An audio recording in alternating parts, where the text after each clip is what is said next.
welcome to this live chat on authenticity. Thanks for joining. Hi.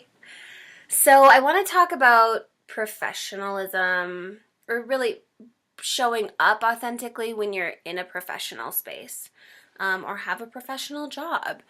We're discussing the power of being yourself. And I know that authenticity is such a buzzword, but honestly, it's like the magic ingredient to work-life balance, I think. And so before we get into that piece, I want to take you back to pharmacy school because that's where this indoctrination of professionalism really began for me, and some of the barriers I set around that.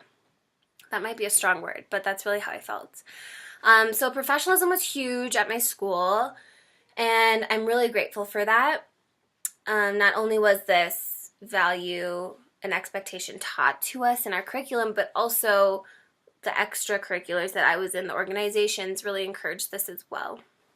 And it's a bigger issue for pharmacists than the scope of this video in terms of trying to prove ourselves and gain provider status and that sort of thing. So I understand why it was important to instill that in us. And I agree that aspects like integrity and politeness and accountability, hygiene are important, but where things got kind of muddled for me were the black and white of it all.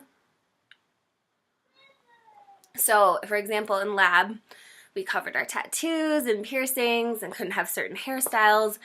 And I understand patient perception and cleanliness, but you kind of got used to this is acceptable, this is not acceptable.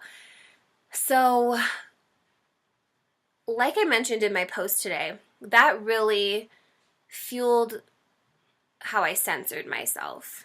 For one, I wanted to be sure I was representing the profession well, but also being one of the only black girls in my class and growing up in the Midwest and being around predominantly white people, I was very conscious of my race and not adding any negative or perception to that.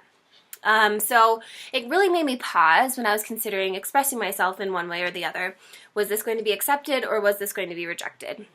So in the pharmacy world, I was kind of meek and quiet, sort of a yes woman, because then these questions come up. Are my staff going to take me seriously if I like rap music? I certainly wasn't discussing my belief in cannabis. I just didn't even go there. And I didn't share much about the things I love, like astrology and crystals. I just, the stigma. And so I assumed a pharmacist needed to be viewed in this boxy way. So eventually I got over the vanity stuff. For a while I was like, is anyone going to hire me if I have a piercing or a tattoo? But then I was like, it's the 21st century. They can get over it. I have them on my body. So I had to get over that too. But I think, and that's sort of superficial, but where I think that pharmacists struggle the most, and new pharmacists especially, is just sharing who they are and what they actually desire. It's really difficult to transition from being so receptive as a student, and being told this is how you do something, this is how I'd like you to do something, and having that expectation, to then turning around and then contributing to the profession and the field as a respected professional. So we're kind of used to being told what to do, and then we flip to being autonomous, and I didn't know much about who I was. I was hesitant to share about myself interviewing and in the first couple of months of my career, because when you want to get hired, you want to position yourself the best way for getting hired, and I was cool with being a little bit vanilla. I want my staff to respect me, etc. And then two, if you haven't listened to my previous talk on clarity, I really had to figure out who I was as an individual first and what I wanted before I could even express that authentically. So it's one thing to know what you want, but then to take that another step forward and really speak that into existence by expressing it is another. So it wasn't until I really started to understand who I was outside of a school structure that I said to myself, I remember the day Rex and I were taking a walk at the park, and it dawned on me that I still wanted to be a clinical pharmacist. I had written off that possibility when I had my son and didn't do residency and just accepted my fate as a retail pharmacist. And so after having that revelation, I did have that desire to be clinical, and I had to find the courage to convey this to my pharmacy owner. And so about the time that I was really dreading my management position, the owner was looking for a clinical pharmacist. And so it's not that I didn't really want to share who I was, but I was scared. I had this fear of being accepted or rejected. Like, who am I to be a new grad without any additional accolades, didn't do the residency thing, and just expecting to be a clinical pharmacist 2 years out. So I had these aspirations, but I never stated them because I didn't, in the interview process, I didn't want to share that retail wasn't my passion, and etc. So also, people can't read your mind. So my boss just didn't automatically know that I wanted this position. She would never know that I had this clinical interest unless I expressed it. So some of you know where this leads to. She totally made that happen. She honored what I said. We had built this relationship, and she phased me out of management on the bench. And I had my own office, and I started building the store's clinical department. Like, straight up a dream job. I'm entrepreneurial. I love building things. I love connecting with the patients. I had a clinical position. Like, what? And that's all because I asked. I knew myself, and then I expressed it. I really showed who I was. So that's why I say that authenticity is the key to work-life balance because, well, law of attraction, we get what we ask for, and we get what we believe we can have. And so I had to learn to stop pretending and stop acting in different roles. So I really cleaned up like my star role. I didn't have to put on this face at home and this face at work or this face with this group of people.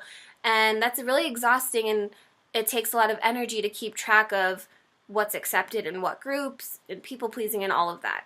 So when I learned to just please myself and be authentic in that way and just show up genuinely, it really gives you a new energy, and then also the universe responds to that, and you get what you want because you're expressing that. So life does get a lot less complicated if you can just flow with who you are. It got way easier for me after I transitioned into that dream role and didn't carry this burden home with me. It was really, like I was saying in my previous talk, that I was working harder without results. And so this was the first time in my life where I was like, what happens if I don't work against what I want? What happens if I go with what I want? And that's also scary, but it worked out way better. So I went from working overtime in a position that I can honestly say I despised to my dream pharmacy job. 32 hours a week, 4 days a week, 32 hours, 4 days a week, enjoying my family, enjoying my job, and just being true to myself. So this is why being authentic and knowing yourself and then expressing yourself is so important. It's just to get to know yourself. You've got to be honest with yourself and do that in the safest space you can. It's actually a hard first step. But once you figure that out, then you can take it to the next level and you can share that, and the ease will follow. So if you have anything to contribute to the If you have anything to contribute to the conversation, I'd be happy to chat about it now, or if you have questions. And if you're fresh out of school and don't know who you are because you've been eat, breathe, sleeping pharmacy for however long, I recommend that you figure that out through self-care, which really took care of some of the burnout and all of that too, because you're spending time with yourself, you're getting to know yourself, and you're decompressing a bit. You're doing things that you enjoy, and you're paying attention to you. So if you have no way of knowing how to start with that, I have a free workshop on creating an individualized self-care routine. It's called Fly, Falling in Love with Yourself. It can be completed in about an hour.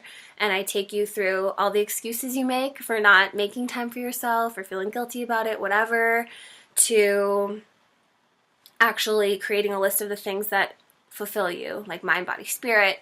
And then we talk a bit about the implementation as well. So if you don't have weekend plans and you do want to invest in yourself, check it out. Yeah, tag your pharmacy friends, tag your healthcare professional friends who need to hear this. We complain a lot about what's going on around us. Like, I was complaining about the management position. That was just so hard for me to get behind. But that didn't get me anywhere. There was this point where I was like, okay, the complaining, I have to do something. And so what I did was went within, found the answer within. It sounds woo-woo, but honestly, the more I knew myself, the more I was able to express that, and the universe responded. And here's just the example that I like to tie in. Like, when you're people-pleasing, sometimes what the other people want, and if you're fulfilling that, is not what you want. So you're not fulfilling your goals and things aren't working out for you. However, when you start fulfilling your own desires and things are working out for you, they can also be working out for other people in different ways. And then the world works a lot better in that way. So if I hadn't expressed my interest in the clinical position, that could have gone to someone else. I would stay miserable in my position, and maybe that person wasn't as good of a fit for that time. So for me to step up and say, this is what I want, it fulfilled my owner's need as well, and circumvented all of that. So I love to share that story, because even though I ended up leaving pharmacy by knowing myself even more and tuning in, all of that stuff wasn't worthless. It kept leading me towards my path and towards an area that I could be contributing in a way that was true to me. You can find Fly Workshop in my Instagram bio. tidytour.com will lead you to it in a roundabout way too. So check it out. Yeah. Okay, well, thank you, everyone. I hope you enjoyed this chat. Monday, we're going to talk about confidence, because once you know yourself, you've got to bring the confidence to express that as well, and just know that things are going to work out and have this expectation and this knowing. So let's talk about confidence next week, 7 o'clock on Monday, same time, and thanks for joining. Bye.